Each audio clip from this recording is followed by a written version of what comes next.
Olá, graça e paz, eu sou o Luiz Oliveira e este é o canal Auxílio EBD.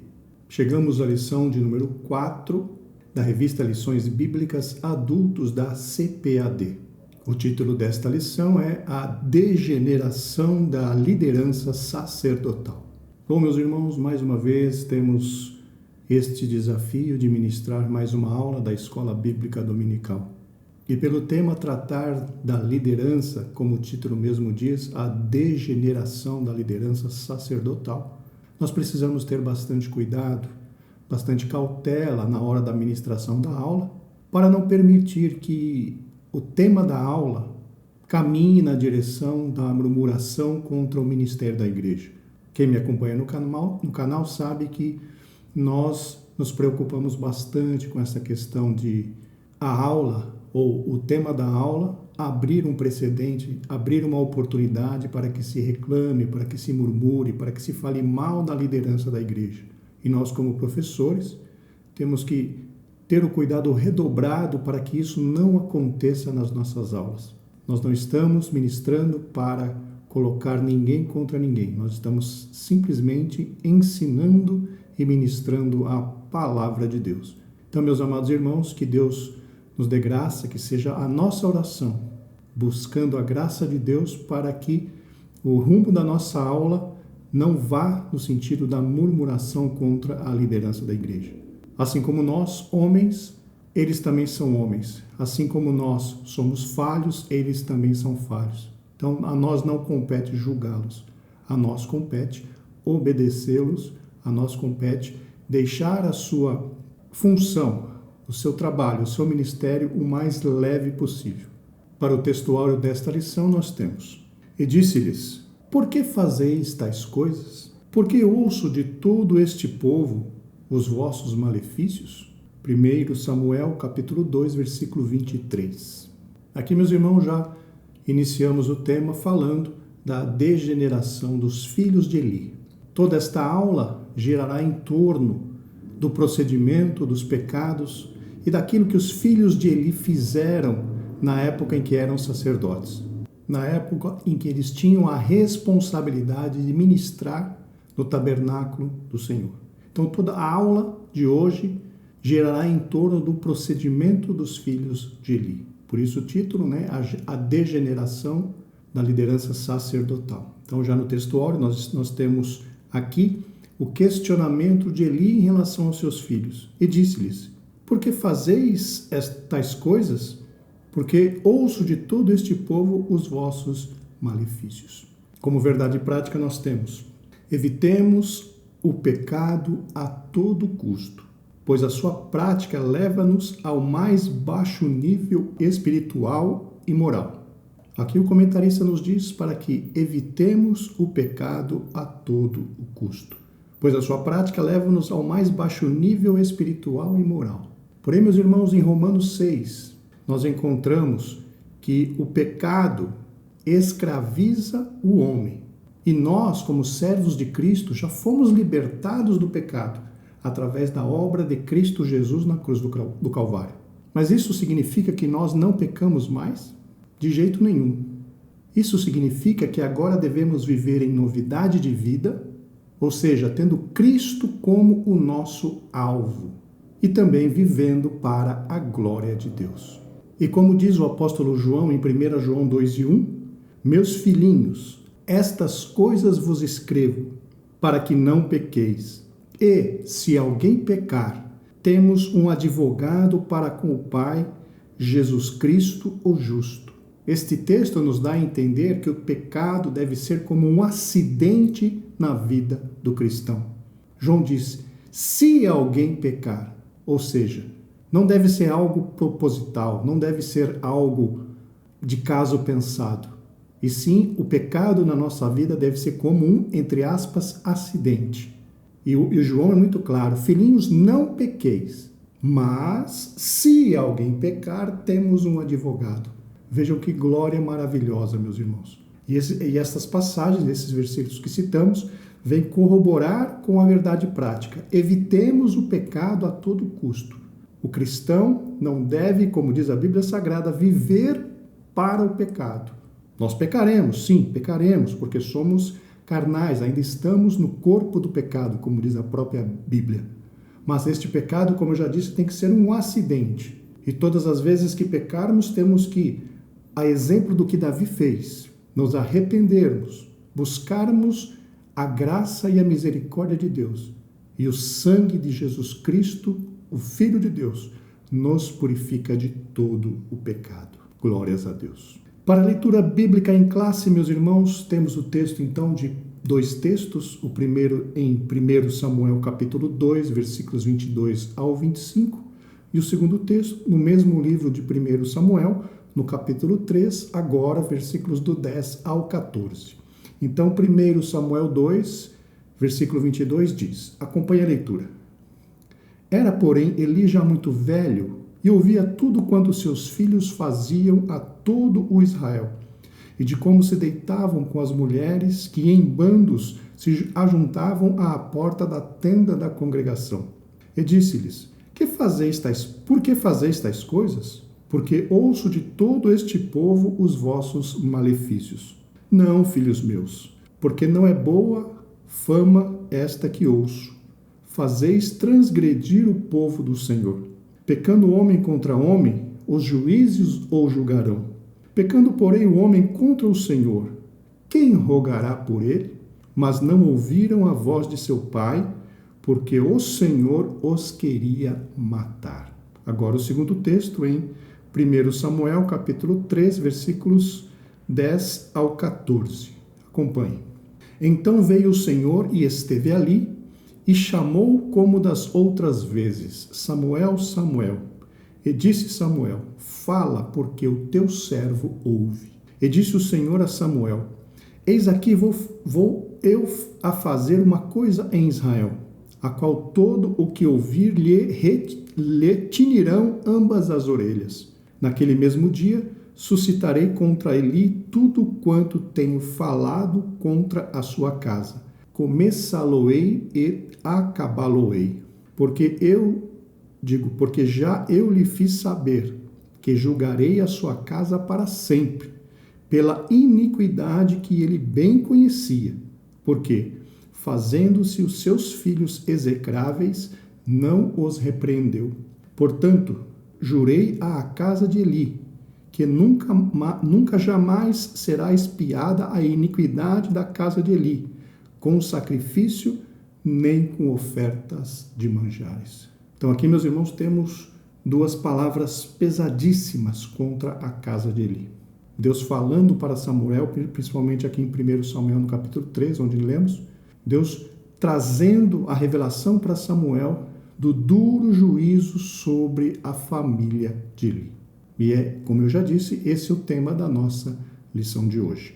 Como objetivo geral temos evitar o pecado a todo custo e viver uma vida santa. Olha aqui, repetição do que vimos lá em cima na verdade prática. Evitar o pecado a todo o custo e viver uma vida santa. Nós vemos, irmãos, que no capítulo 59, versículos 1 e 2 de Isaías, nós encontramos: eis que a mão do Senhor não está encolhida para que não possa salvar, nem o seu ouvido agravado para não poder ouvir.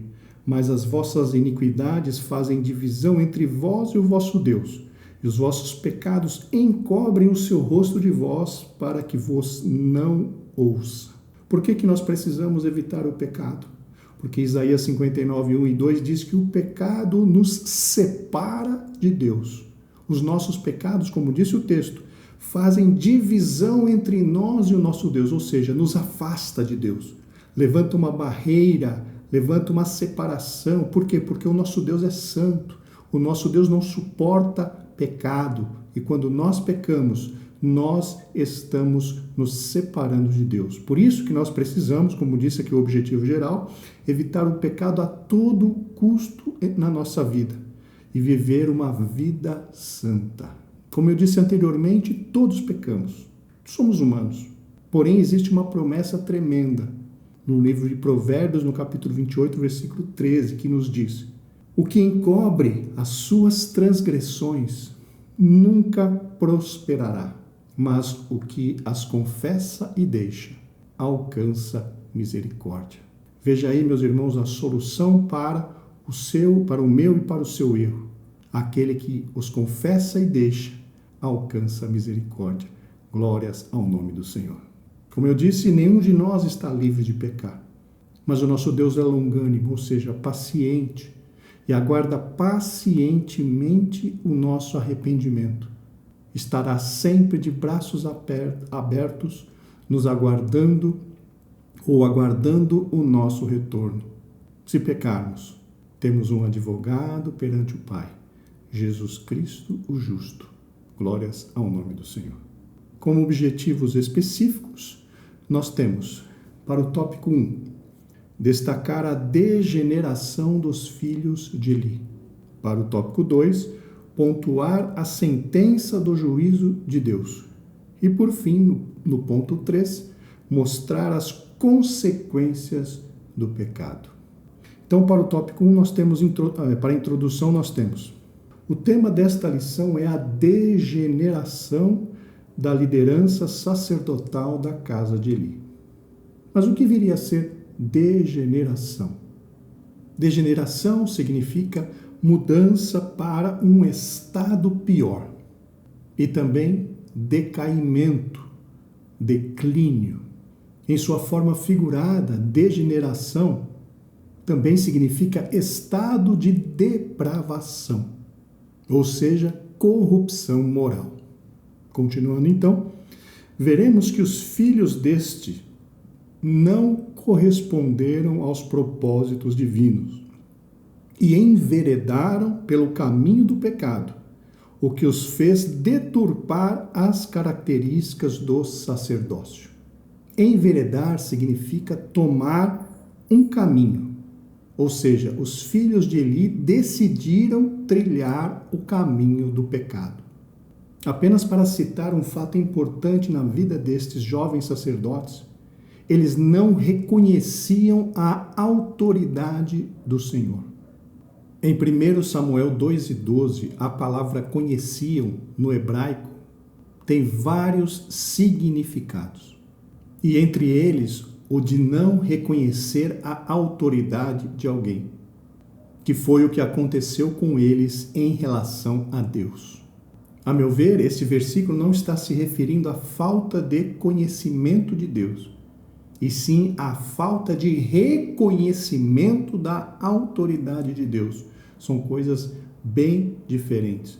Não dá para alegar que eles não conheciam a Deus no sentido de não saber quem é Deus. Até porque o versículo diz que eles eram filhos de Belial, ou seja, pessoas moralmente corrompidas. Continuando no texto, assim Deus agiu de modo punitivo para com os filhos de Eli, pois eles, tendo conhecimento das leis divinas, não andaram por elas, mas degeneraram-se, abandonando as virtudes do verdadeiro sacerdócio. Punição significa a pena determinada por um juiz para quem cometeu um delito, um crime. No caso dos filhos de Eli, o crime cometido foi o de profanação. Em 1 Samuel 2:17 nós encontramos: o pecado destes homens era muito sério aos olhos do Senhor, pois eles tratavam com desprezo as ofertas do Senhor. Essa versão lida é a Nova Versão Transformadora. Vejam que clareza. O pecado desses homens era muito sério aos olhos do Senhor, pois eles tratavam com desprezo as ofertas do Senhor. Então vejam bem, a própria Bíblia classifica como grande ou muito sérios os pecados desses homens. Em Levítico 2:3 nos diz que a oferta ao Senhor era santíssima e os filhos de Eli a estavam profanando. Continuando então, quando Deus escolhe alguém para executar uma missão, deve este alguém observar rigorosamente a vontade divina. Até porque, meus irmãos, nós somos servos. E os servos estão ali para fazer a vontade do seu Senhor e não a sua vontade própria. como a própria Bíblia diz: não vivo eu, mas Cristo vive em mim. Minha vida que agora vivo, vivo-a na fé do Filho de Deus. Somos servos. Estamos aqui para fazer a vontade de Deus. Entrando agora no ponto central, o pecado deve ser evitado a todo custo. Mais uma repetição, irmãos, do que está na verdade prática, do que está no objetivo geral, e agora praticamente o mesmo tema no ponto central. O pecado deve ser evitado a todo custo. Para o tópico 1 temos a degeneração dos filhos de Eli. Quando não valorizamos o que Deus nos deu. Segundo o relato bíblico, Eli era avançado em idade, tinha 98 anos. Em 1 Samuel 4:18, a Bíblia nos diz que Eli exerceu o ministério de juiz sobre Israel por 40 anos. Ou seja, ele começou a ser juiz aos 58 anos. Eu digo juiz porque no ministério a Bíblia não nos traz indicação de quando ele começou a ser o sumo sacerdote. Mas de juiz, a Bíblia é clara dizendo que ele atuou como juiz por 40 anos em Israel. Continuando então, seus 2 filhos, Ofni e Finés, por seu turno, também não valorizaram a posição que Deus lhes dera. Degeneraram-se, transformando a casa do pai em um lugar de imoralidades sexuais. Nós lemos aqui o que está em 1 Samuel, no capítulo 2, versículo 22, na leitura bíblica em classe. Apenas alguns detalhes sobre estas mulheres. Essas mulheres que os filhos de Eli se deitavam ali na porta que ficavam na porta do tabernáculo eram, segundo encontramos no comentário da Bíblia Deik, se dedicavam ao serviço do tabernáculo, conforme vemos em Êxodo 38:8, nova versão transformadora. Bezalel fez a bacia de bronze e seu suporte de bronze, com os espelhos doados pelas mulheres que serviam à entrada da tenda do encontro. Então veja, lá em Êxodo 38, quando Moisés instituiu a tenda do encontro, segundo o comentário da Bíblia Deik, ali começaram-se a reunir-se mulheres na porta do tabernáculo, ali nas imediações do tabernáculo, para se dedicar ao serviço do Senhor. E segundo ainda esse mesmo comentário, os filhos de Eli seduziam estas mulheres que estavam a serviço no tabernáculo e se deitavam com ela. Vejamos o que diz no 1 Samuel 2:22, na própria nova versão transformadora. Eli já estava muito idoso, mas sabia o que seus filhos faziam ao povo de Israel e que eles seduziam as moças que serviam junto à entrada da tenda do encontro. Vejam então, na nova versão transformadora diz que os filhos de Eli seduziam aquelas moças que estavam a serviço ali na porta da tenda da congregação. Provavelmente se valendo da sua posição de sacerdote, possivelmente se valendo da sua influência perante o povo. Eles se aproveitavam e seduziam aquelas moças para se deitar com ela. Vejam o tamanho do pecado daqueles 2 jovens sacerdotes. Continuando a leitura. Entretanto, devemos ponderar um ponto sobre o sacerdote Eli. Não se tem menção de abusos cometidos por ele. Seu principal erro foi não corrigir os pecados de seus filhos. Ele já não tinha autoridade sobre eles. Foi um pecado por omissão e complacência. Alguns estudiosos, meus irmãos, interpretam que Eli não tinha condição nenhuma de exercer o ministério sacerdotal pela sua completa falta de discernimento. No episódio em que Ana estava ali orando no tabernáculo, pedindo o seu filho, Eli olhou para ela e a julgou completamente fora da realidade. Ele achou que ela estava embriagada. Ele julgou que ela estivesse embriagada, causando escândalo na igreja, e foi e a repreendeu duramente. Porém, como eu já disse, o seu julgamento estava completamente equivocado. Ana suplicou a ele para que ele não a considerasse uma filha de Belial. Veja o termo, filha de Belial. Pois ela não estava no templo causando escândalo, ela não estava bêbada, ela não estava embriagada. Ela estava apenas muito aflita, orando ao Senhor apenas em espírito. Vejam, Eli a considerou como filha de Belial.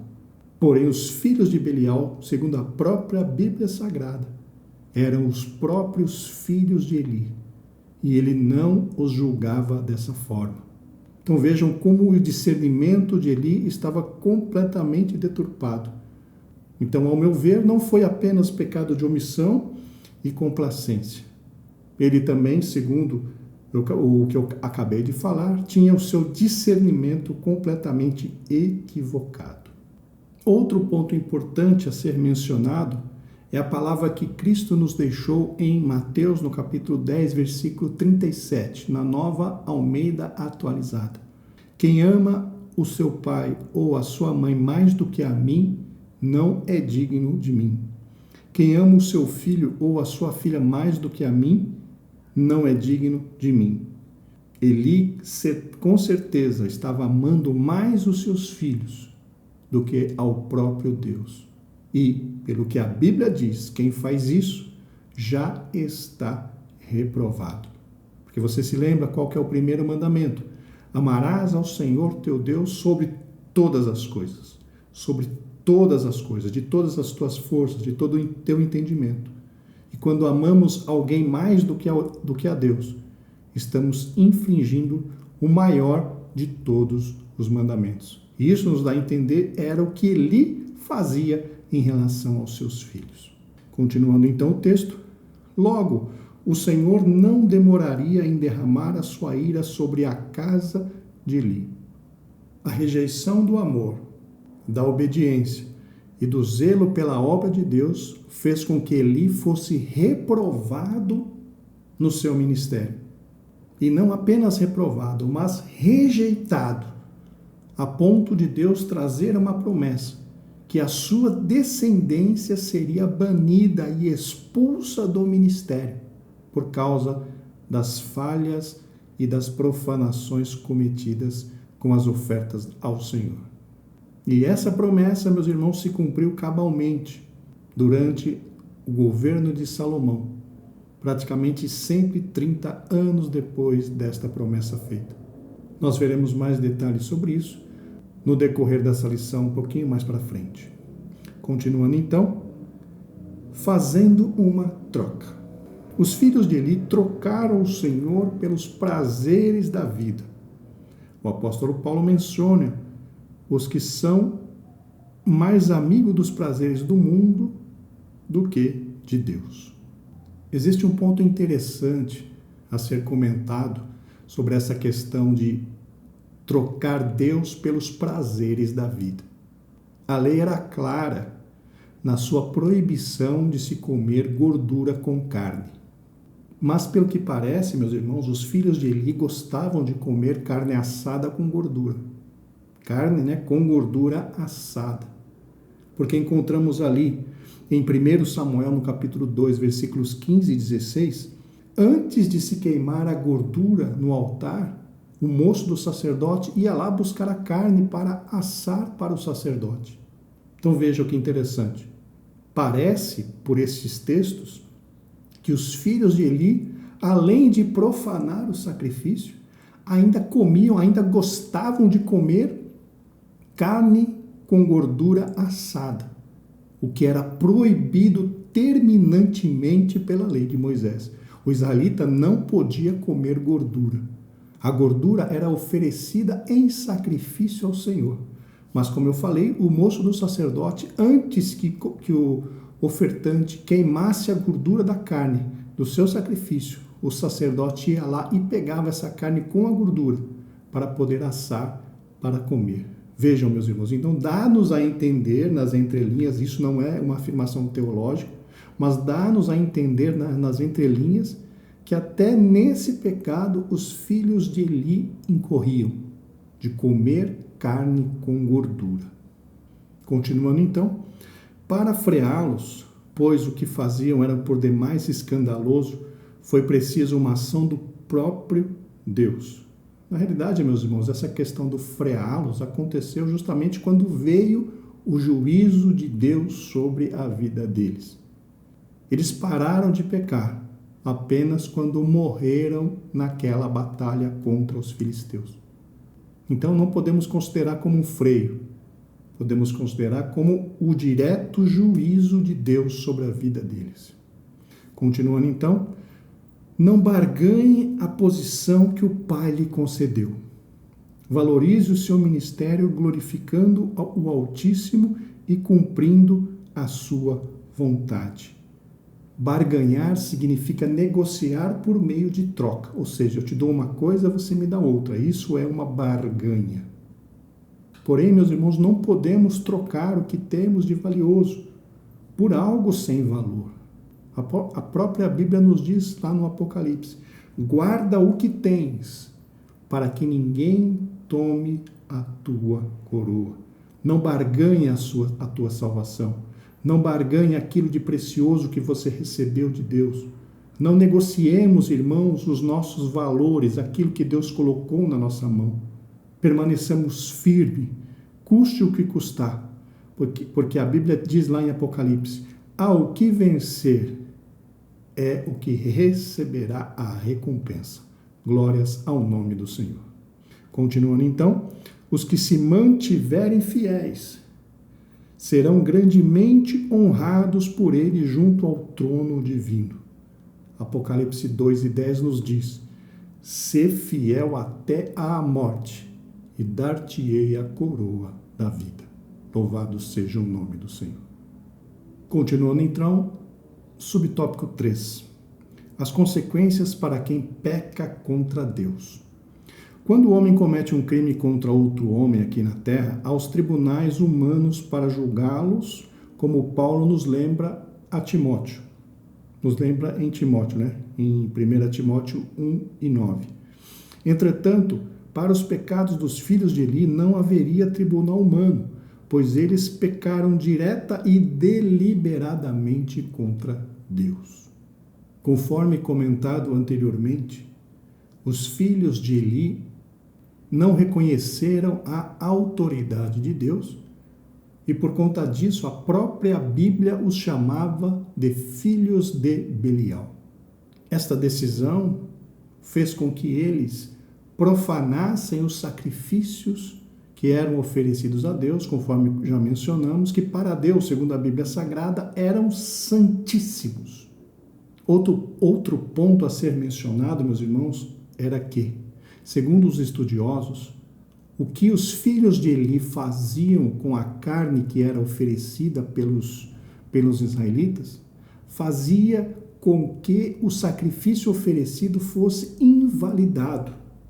Porque percebam, conforme comentamos, a gordura deveria ser queimada totalmente.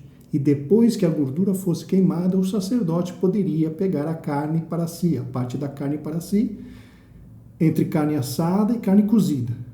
Porém, o moço do sacerdote ia até o ofertante e tomava a carne do sacrifício para ser usada para fazer um churrasquinho, entre aspas, para o sacerdote. E isso invalidava, meus irmãos, o sacrifício do ofertante. Por quê? Porque ele não era feito, não cumpria as ordenanças da lei de Moisés do sacrifício. Ou seja, além dos filhos de Eli prejudicarem a si mesmo, por quê? Porque profanavam o sagrado, eles também atrapalhavam os israelitas que estavam oferecendo o seu sacrifício. Por quê?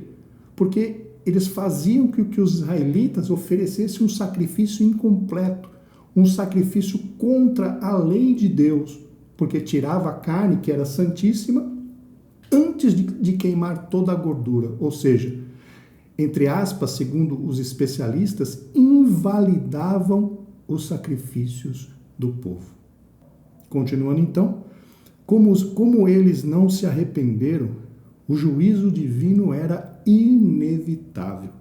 A ira de Deus se acenderia contra eles. A Bíblia diz que eles não deram ouvidos à repreensão do seu pai. Tudo bem que os estudiosos consideram essa repreensão que ele deu aos seus filhos uma repreensão muito tranquila, muito tênue, muito suave. Os filhos deles não reconheciam a autoridade de Deus. Na linguagem popular, os filhos deles não estavam, entre aspas, nem aí.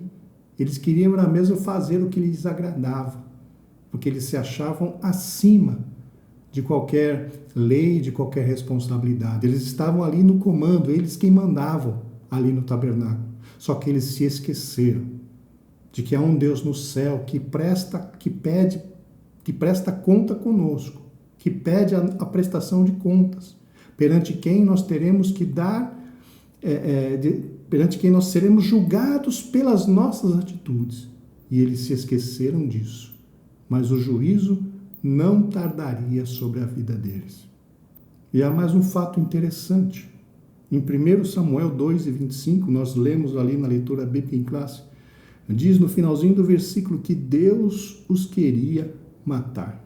Ou seja, eles já estavam reprovados diante de Deus. A sentença já estava determinada pelo próprio Deus sobre a vida deles. E o mais triste de tudo é que não apenas eles foram reprovados, Hófni e Finéias, mas toda a sua geração foi rejeitada como sacerdotes do Senhor, por causa do pecado destes dois rapazes. E mais também, o apoio recebido por seu pai, o apoio recebido do seu pai. Continuando então, os que estão à frente do rebanho do Senhor devem ser exemplos em tudo. É preciso ser íntegro no ensino, incorruptível, reverente, digno e santo. Devemos ser conscientes de que Deus não tolera o pecado, principalmente aos que ensinam e estão em posição de liderança. É importante, meus irmãos, nós fazermos uma definição, uma distinção em relação a essa questão do pecado. A Bíblia nos diz que todos pecaram. Mesmo nós que somos cristãos, como eu já disse anteriormente, nós pecamos. Não há jeito. Nós ainda vivemos no corpo desta carne. Nós ainda vivemos no corpo carnal, no corpo que se inclina para as coisas da carne, para o pecado. É impossível nós não pecarmos. É impossível nós não pecarmos. Mas aqui o comentarista fala, que a respeito dessa questão do pecado, que nós não devemos pecar. E aqui nós precisamos, como eu já disse, fazer uma distinção. O pecado nos acompanhará até o dia da redenção. Essa distinção que precisamos fazer é justamente não causar escândalo. Pecar nós pecamos, ofender as pessoas nós ofendemos, errar no julgamento nós erramos. Enfim, nós somos falhos, erramos todos os dias. Mas o que a Bíblia diz é que aqueles que estão em posição de liderança não podem causar escândalos. As nossas falhas enquanto líderes não podem escandalizar as pessoas, meus irmãos. Esta é a diferença. A liderança não pode causar escândalo. A liderança vai pecar? Vai pecar. Assim como todos nós pecamos. A liderança, os líderes também pecam. Porque o escândalo é uma coisa terrível. E é esse escândalo que Deus vai cobrar. O próprio Senhor Jesus diz que é impossível que não venham os escândalos. Mas ai daqueles por quem o escândalo vem. E esse ai, quando o próprio Cristo fala ai, significa uma dura cobrança. Então precisamos simplesmente fazer essa distinção. Vejamos o que diz na primeira carta aos Coríntios, no capítulo 10, versículo 32. Paulo nos aconselhando da seguinte forma: portai-vos de modo que não deis escândalo nem aos judeus, nem aos gregos e nem à igreja de Deus. Então vejam, meus irmãos, este deve ser o lema de todos os cristãos, mas principalmente daqueles que exercem cargos de liderança, de ministério sobre outras pessoas. Não causar escândalos nem aos judeus, nem aos gregos e nem à igreja de Deus. Porque quem causa escândalo, conforme eu já mencionei agora há pouco, o próprio Cristo diz: ai daqueles por quem o escândalo vem. Então, irmãos, peçamos graça e misericórdia ao Senhor, para que não escandalizemos o Evangelho. Indo agora para o tópico 2, a sentença do juízo de Deus. Subtópico 1, a experiência profética de Samuel. Numa época em que era bem raro ouvir a voz de Deus, Samuel ouviu clara e reverentemente o Altíssimo. Nessa experiência, o jovem profeta recebeu uma séria e urgente comunicação divina, uma mensagem contra a casa de Eli, o seu mestre.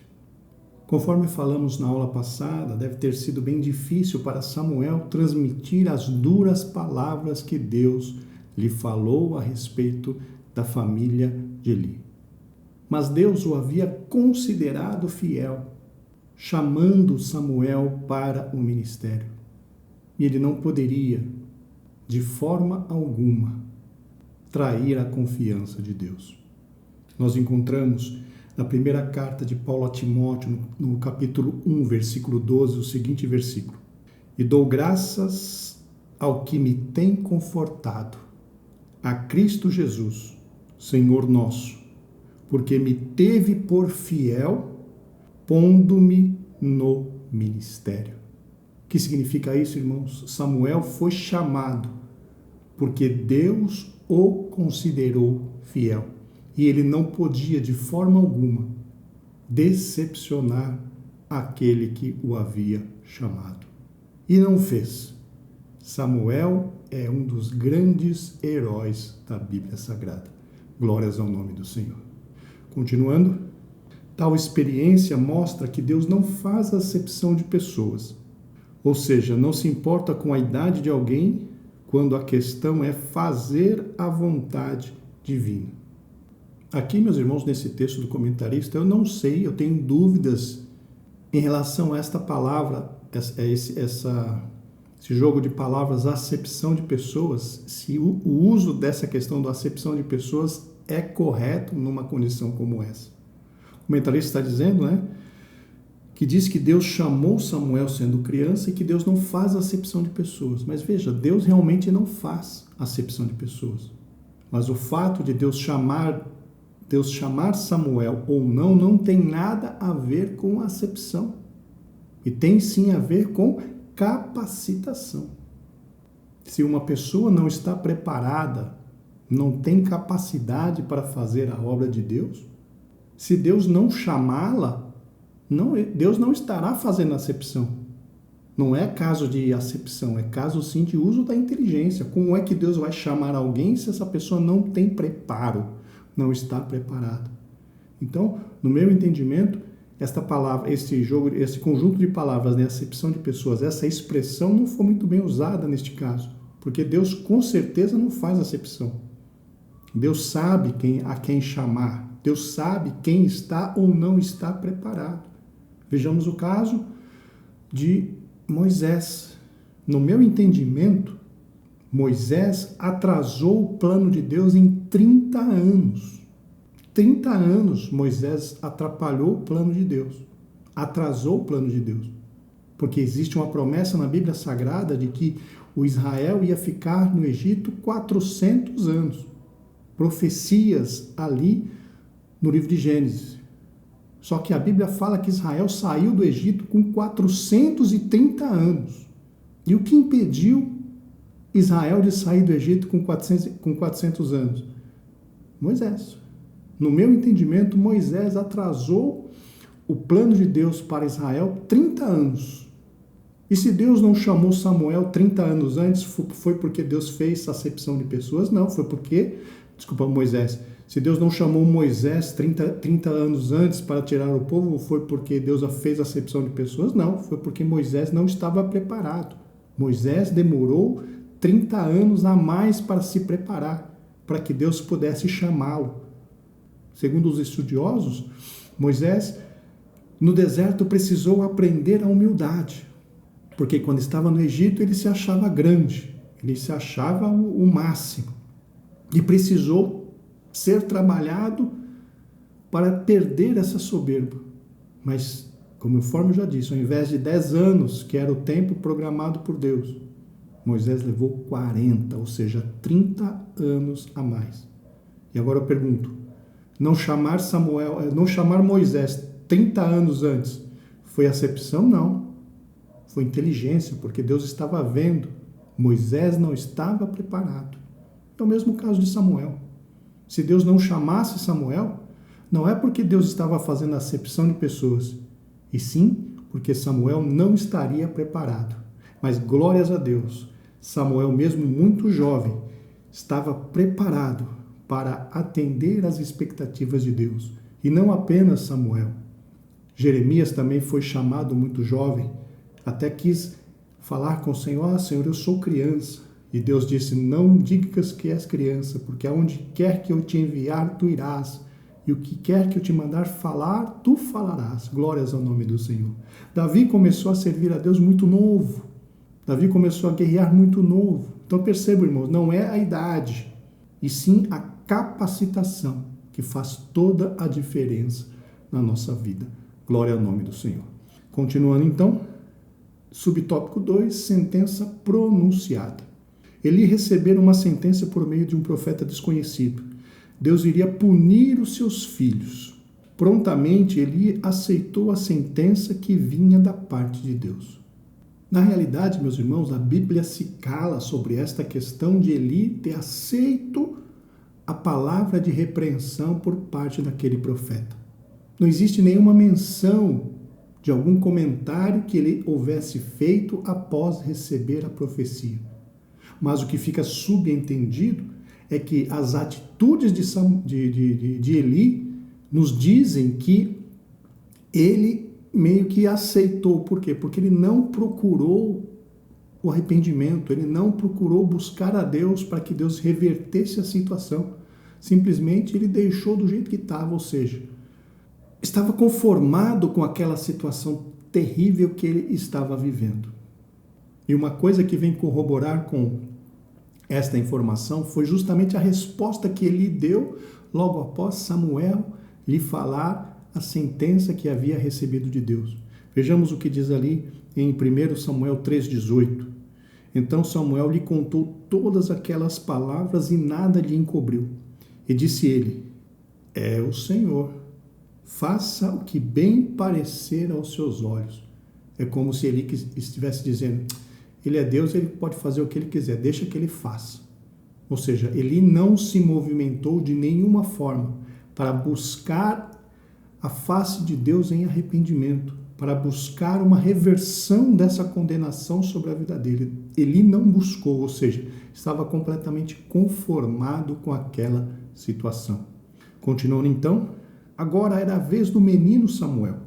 Ele não poderia mudar a mensagem, pois o que Deus lhe havia entregue estava na mesma direção do que entregara ao profeta desconhecido. Veja lá, Samuel e o profeta desconhecido portavam praticamente a mesma mensagem de juízo contra a família de Eli. Sim, Deus havia sentenciado a casa de Eli. Viria morte e destruição sobre ela.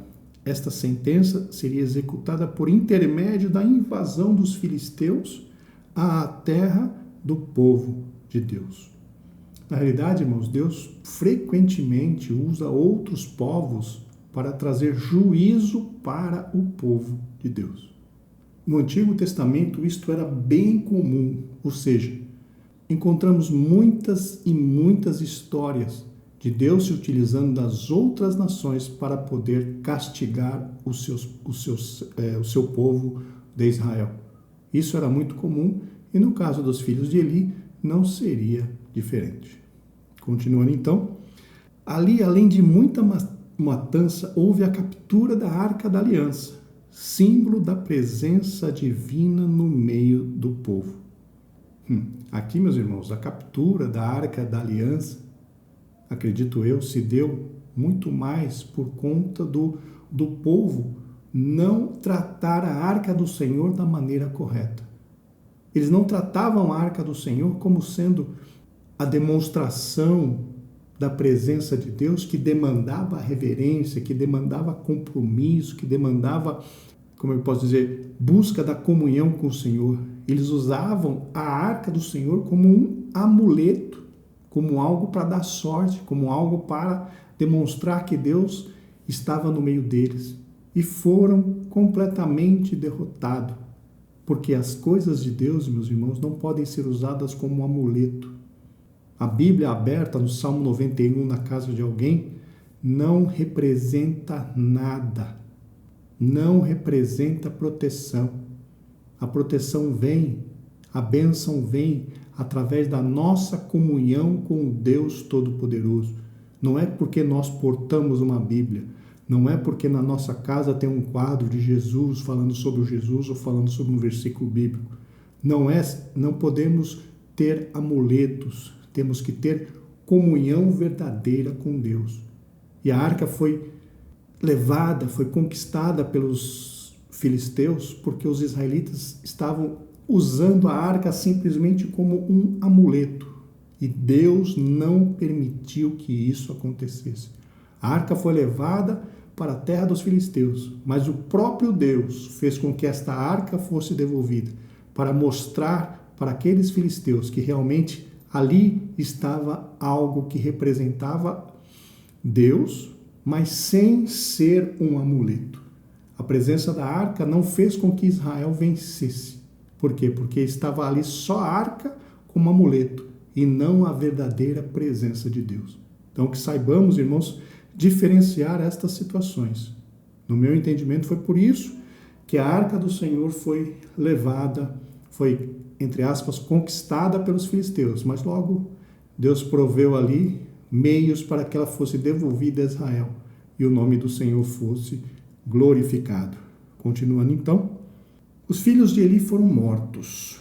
E ao saber disso, primeiramente, e principalmente de que a arca havia sido levada, Eli caiu e quebrou o pescoço.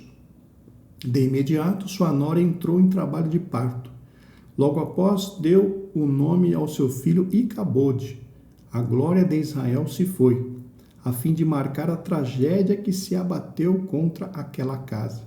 Em seguida, ela morreu. Meus irmãos, essa é uma sequência dos eventos ocorridos com a família de Eli, no início da execução do juízo de Deus contra ela.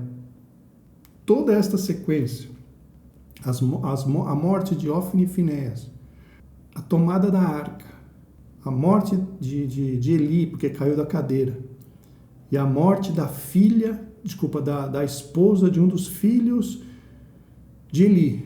Tudo isso foi o início do juízo de Deus sobre a família de Eli.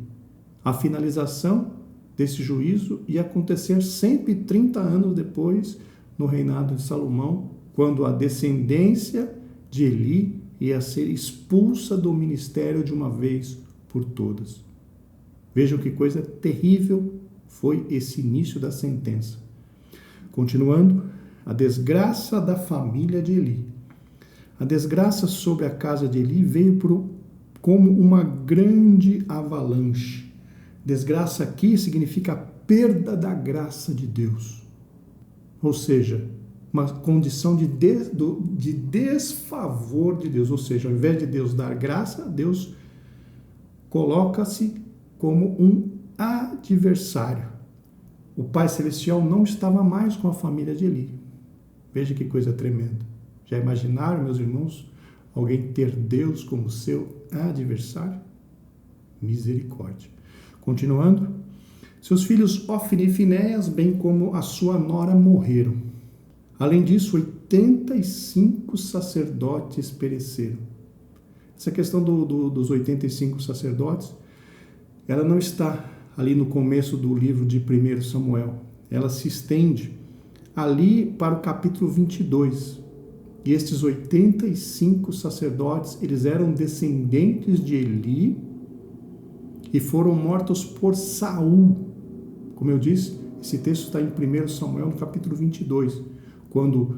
E a história é assim, Davi estava fugindo de Saul e foi até Aimeleque. O nome do sacerdote era Aimeleque, na cidade de Nob. e foi lá, pediu para Aimeleque consultar a Deus por ele, deu-lhe a espada de Golias e deu a Davi também os pães da proposição. Saul ficou sabendo disso através de Doeg, mandou chamar Aimeleque e todos os sacerdotes que estavam ali em Nob e os matou a todos. E não apenas matou estes 85 sacerdotes, mas a Bíblia fala que Saul mandou passar o fio da espada em toda a cidade de Nob, matando todas as vidas, tanto de homens, quanto de mulheres, quanto de crianças, quanto de animais. Saul mandou matar tudo que tinha vida naquela cidade. E os comentaristas dizem que isso, o que aconteceu em Nob, foi a continuação da sentença de Deus sobre a família de Eli, porque Aimeleque também era da descendência de Eli. Continuando então, no reinado de Salomão, Abiatar, um sacerdote da linhagem de Levi, foi expulso, e a partir daí a casa de Eli passou a ser preterida, ou seja, deixada de lado. As predições do profeta desconhecido e de Samuel se cumpriram na totalidade, conforme falamos anteriormente, ainda que levassem aproximadamente 130 anos para o seu desfecho. Às vezes, meus irmãos, algumas pessoas querem se valer, entre aspas, de uma pseudo-demora de Deus em tomar atitude, em julgar as pessoas. Mas entendam, meus irmãos, que Deus não demora. Na realidade, Deus está usando da sua longanimidade, da sua paciência em lidar com as pessoas. Porque se Deus fosse executar o juízo imediatamente, nenhum de nós estaria vivos mais. Porque quem é que não peca? Quem é que não faz o errado? Se fosse assim, pecar e já morrer, pecar e já ser cobrado, não sobraria ninguém. Mas nosso Deus é um Deus longânimo. Ele nos dá a oportunidade de arrependimento. Ele nos dá a oportunidade de rever as nossas atitudes. Aleluia! Ele nos dá a oportunidade de mudar o rumo das nossas vidas. E por isso que muitas vezes nós vemos pessoas pecando e nada de mal acontece. E às vezes as pessoas podem pensar, fulano de tal faz e nada acontece. Por que nada acontece? Porque Deus está usando da sua longanimidade. Ele ainda está gozando, essa pessoa ainda está gozando da longanimidade de Deus. Se não houver arrependimento, logo virá o tempo, findará o tempo da longanimidade e começará o tempo de Deus executar a sua justiça. E aí, meus irmãos, depois que termina a misericórdia, a longanimidade, a justiça de Deus é tremenda. Então, não nos enganemos. Se fizemos o errado e nada aconteceu, foi porque Deus é longânimo. Mas toda atitude errada e todo pecado precisa ser confessado e deixado, para que possamos alcançar a misericórdia. Continuando então, isso mostra que o pecado contra Deus tem sua sentença, o seu juízo. O Novo Testamento corrobora tal assertiva. Veja o caso da igreja em Tiatira. Está lá em Apocalipse 2 e 23. Vejamos, meus irmãos, o que Deus diz sobre essa profetisa ali de Apocalipse 2 e 23. Veja o que Deus diz a respeito da sua longanimidade. O versículo é Apocalipse 2, 21.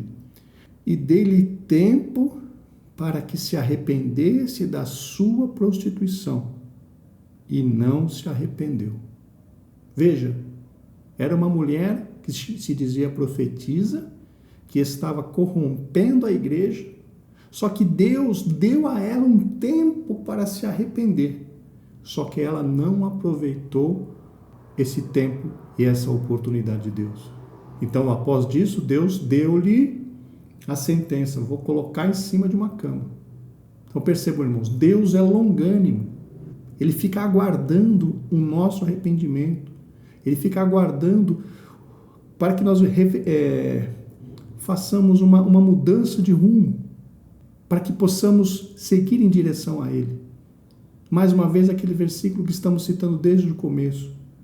Aquele que confessa e deixa, alcança misericórdia. Deus está aguardando o nosso retorno. Deus está aguardando que nós deixemos. Deus está aguardando que nós mudemos o nosso caminho pois a sua longanimidade ainda está, na sua longanimidade Deus ainda está nos aguardando. Que nós, irmãos, não esperemos o fim do tempo da longanimidade, a chegada do tempo do juízo, porque o juízo de Deus, segundo a própria Bíblia Sagrada, é eficaz. Glória ao nome do Senhor. Continuando então, a Bíblia revela que o salário da morte, o salário do pecado é a morte. Mas a continuação do versículo diz: mas o dom gratuito de Deus é a vida eterna por Cristo Jesus, nosso Senhor. Ou seja, o salário do pecado é a morte, mas o dom gratuito de Deus é a vida eterna por Cristo Jesus, nosso Senhor. Ainda encontramos em Provérbios, em Lamentações, capítulo 3, versículo 22. As misericórdias do Senhor são a causa de não sermos consumidos, porque as suas misericórdias não têm fim. Irmãos, nós podemos contar com a misericórdia de Deus. Nós podemos contar com a longanimidade de Deus. Nós podemos contar com o amor de Deus. Mas nós temos, como eu já disse, que fazer a nossa parte. Caso haja uma necessidade, caso haja uma dívida, caso haja uma falta da nossa parte, vamos buscar a Deus com arrependimento. Vamos confessar e deixar para que esta misericórdia nos alcance na sua completude. Glórias ao nome do Senhor. Continuando então, meus irmãos, tópico 3, as consequências do pecado. Primeiro, o preço do pecado. Mas o que vem a ser pecado? A definição etimológica de pecado é errar o alvo. Errar o alvo. Mas o que seria o preço do pecado? Talvez possamos considerar o preço do pecado o valor que nos será cobrado por conta da nossa desobediência ao mandado de Deus. Todo pecado que nós cometemos precisa ser, como eu posso dizer, é uma dívida contraída que precisa ser paga. Se nós nos arrependemos, se nós buscamos a Deus, a Bíblia diz que o sangue de Cristo Jesus nos purifica de todo o pecado, ou seja, paga todas as nossas dívidas. Caso nós nos arrependamos, caso nós busquemos a Deus por misericórdia. Mas vejam, as nossas dívidas espirituais, elas são quitadas. As nossas dívidas materiais, nós teremos que sofrer as consequências. Vemos, por exemplo, o caso da pessoa que, sei lá, na vida é ladrão, matador, estuprador, traficante, enfim.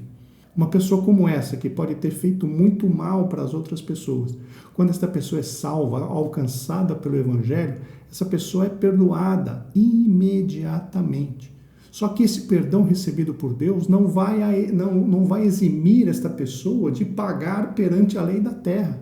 Essa pessoa vai precisar pagar, vai precisar ir para a cadeia, passar os tempos ali preso. Para quê? Para quitar a sua dívida perante a lei dos homens. E assim também, irmãos, muitas vezes é o pecado. Podemos receber o perdão, podemos não, se nós nos arrependemos, se nós buscamos a Deus com sinceridade, recebemos o perdão. Mas existem as consequências das nossas atitudes, dos nossos pecados. E esse muitas vezes é o preço que nós temos que pagar por conta do nosso pecado. O pecado sempre traz consequências, diz o comentarista. Conforme eu disse, o pecado é uma dívida contraída no reino espiritual. E como eu disse também, o sangue de Cristo é o que nos purifica de todo pecado. Mas, repetindo o que eu falei anteriormente, as consequências das nossas atitudes, elas terão que ser assumidas e sofridas. Sofridas no sentido de, se fizermos alguma coisa que nos cause sofrimento, infelizmente nós teremos que passar por esse sofrimento. Por quê? Porque é basicamente o resultado de uma ação nossa. No reino espiritual somos perdoados, mas as consequências das nossas atitudes nós temos que sofrê-las. Por quê? Porque não há jeito. O que você planta, você colhe. Não há jeito de você plantar uma semente e colher outra.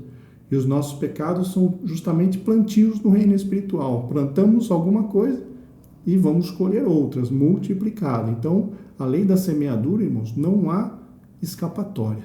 A lei da semeadura, ela acontece com todos nós. Então, tomemos cuidado, pois a semente que semeamos é opcional, a semeadura é opcional.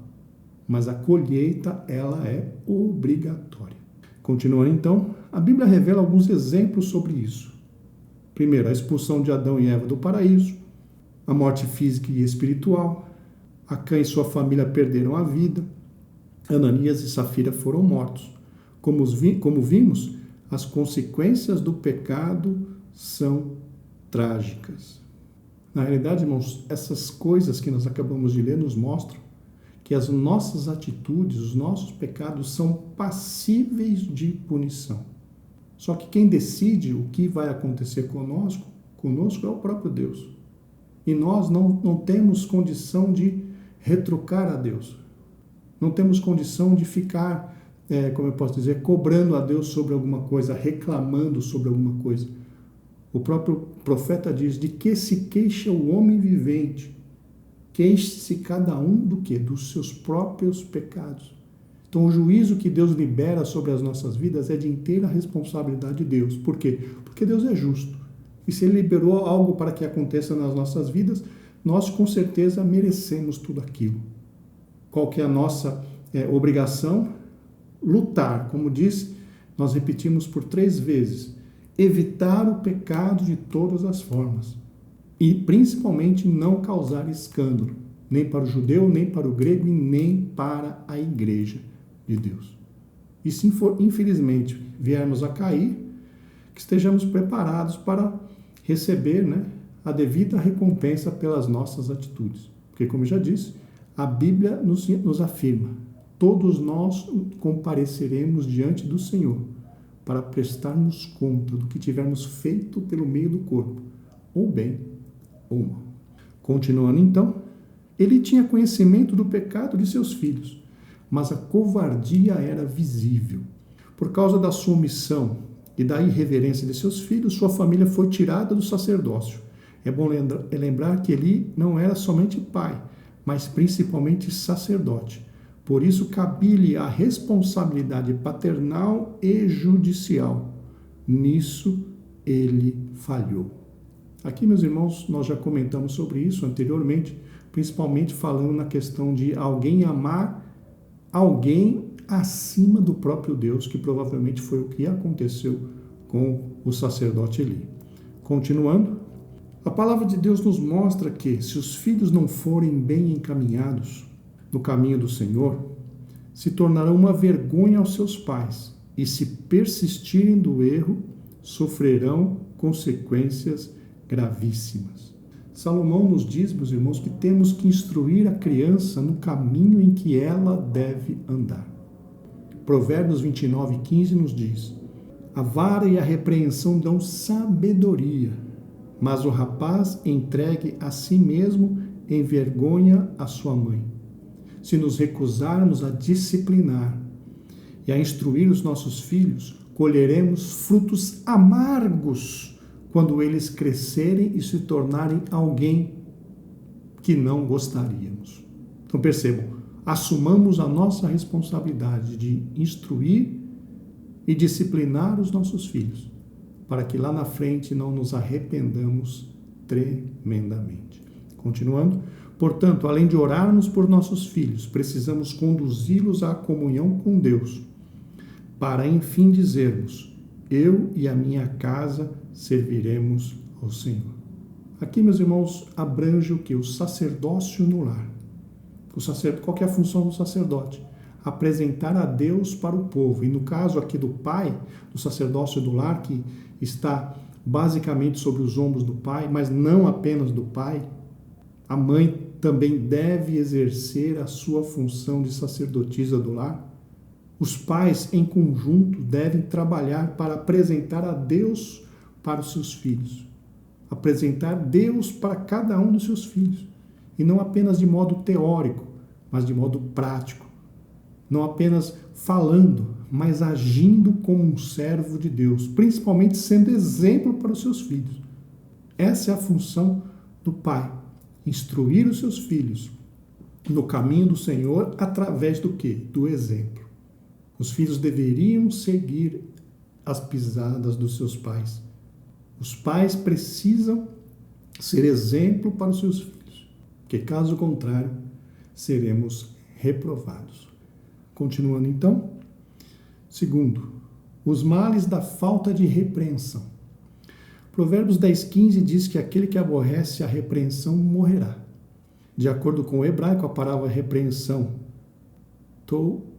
kashati, quer dizer correção, censura, punição, castigo.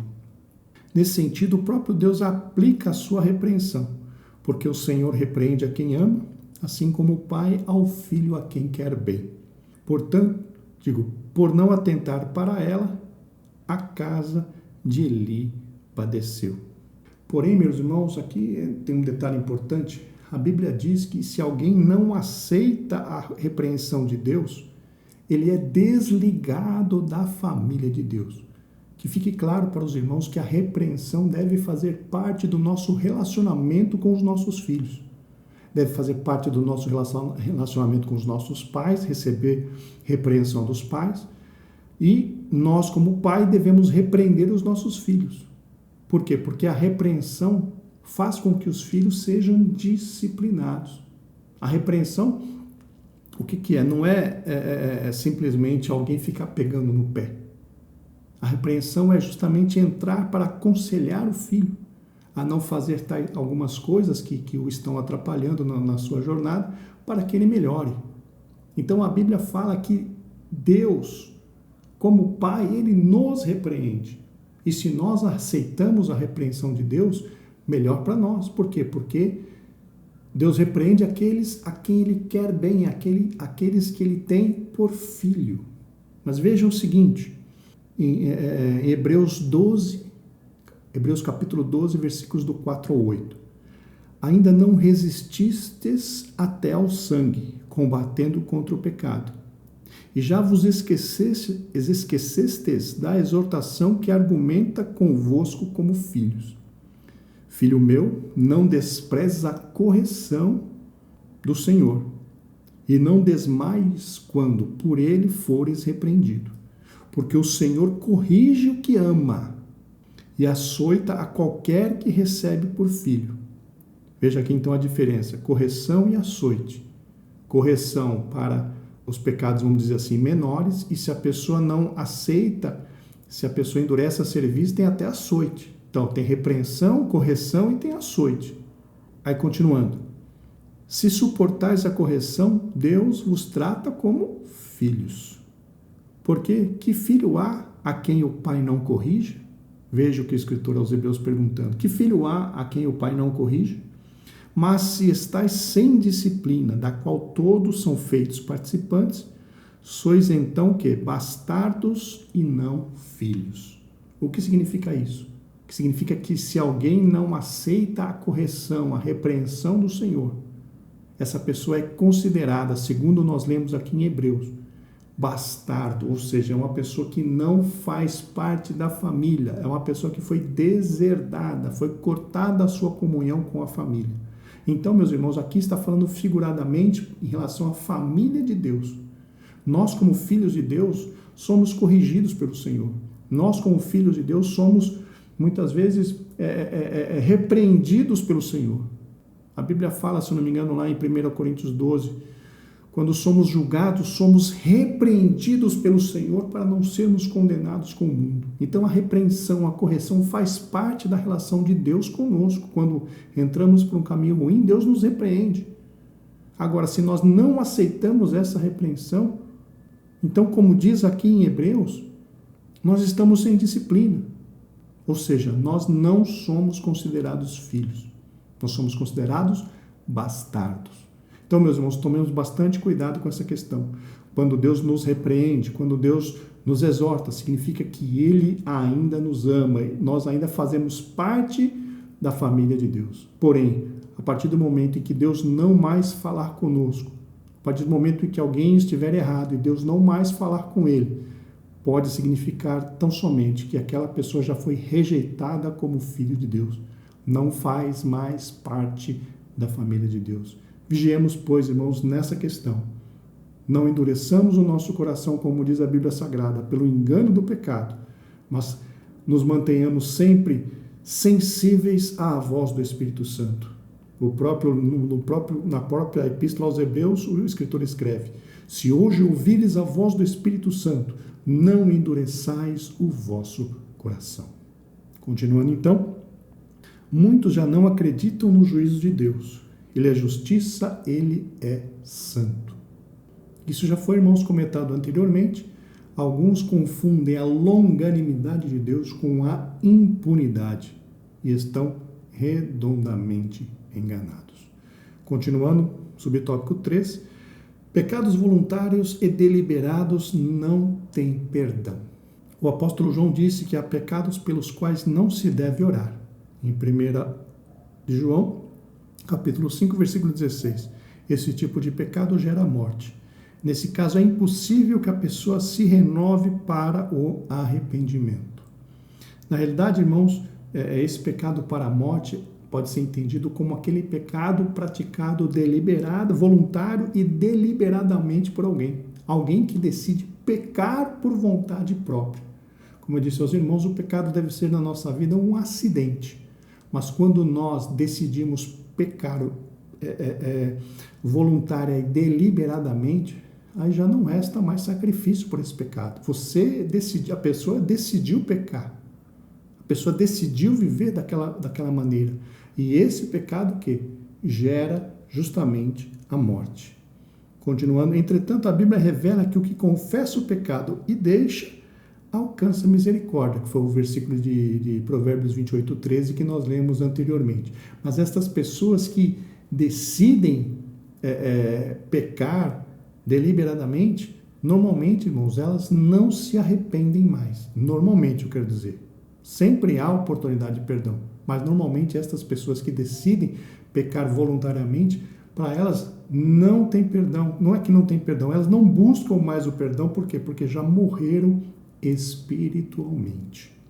Continuando então, mas não houve misericórdia para os filhos de Eli, pois eles não se humilharam, não se quebrantaram na presença de Deus. Eles pecaram voluntária e deliberadamente, zombaram do Senhor. Vejamos o que diz aqui em Hebreus, meus irmãos, 10, 26 e 27. Porque se pecarmos voluntariamente, depois de havermos recebido o conhecimento da verdade, já não nos resta sacrifício pelos pecados, mas uma certa expectação horrível de juízo e ardor de fogo, que há de devorar os adversários. Então veja, quem peca voluntariamente, depois de termos recebido o conhecimento da verdade, já não resta sacrifício pelos pecados. A pessoa decidiu pecar. E o que resta então depois disso? Uma terrível expectação de juízo e ardor de fogo. Ou seja, a pessoa tem que esperar já o juízo de Deus sobre a vida dela. Então essa é uma situação bastante delicada para nós. E mais uma vez eu repito o que falei há pouco. Não nos deixemos endurecer, irmãos, pelo engano do pecado. Não nos deixemos endurecer pelos pratos que o inimigo nos oferece. Porque quem peca deliberadamente, depois não há sacrifício, não há retorno. Que Deus nos guarde, irmãos, dessa armadilha terrível. Continuando, como seguidores de Cristo Jesus, tenhamos temor e tremor.